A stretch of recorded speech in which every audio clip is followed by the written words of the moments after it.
What she doesn't do is she's not very good at plot narrative or, conclusions of plot. She's rubbish at endings, in fact. And she has absolutely no sense of how to handle the history of the film. So despite the fact that it's based on a very, very solid book by Lady Antonia Fraser, what you get is this sense of this young girl in this opulent milieu who's having a really hard time being rich, but none of the sense of history. Now, I was at Cannes when the political booing happened. The film ended and, these French people said, boo, boo, in the way that they do.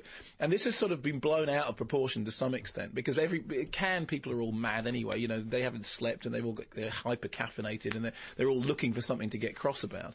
Now, I speak as somebody who has been thrown out of a film in Cannes. The problem is that the film knows what it's doing when she's got all these, cakes and dogs and shoes and hats and skirts and all that sort of stuff. But then when it gets to the problem of the peasants turning up with a couple of pitchforks, which is literally some French peasants going, le rhubarbe outside. Mick O'Hare was big-headed being appropriate talking about the French Revolution. Anyway, we were talking about beheadings yesterday. He's from New Scientist, and one of the questions that they're asked in this particular column in New Scientist... Does the head die immediately? No, does beheading hurt? Which, of course, is very difficult to prove either way. But he said that apparently during the French Revolution, they did try and get people... They did ask that, and they said, look, after it, could you blink if it's hurt? But of course, your mind would be on other things. You might really be just concentrating on the fact that, well, you were dead, apart from anything else. Yes, although there is the theory, isn't there, that the beheaded head does live for a while. Anyway, just before we disappear into all that... Which, incidentally, Marie Antoinette does not.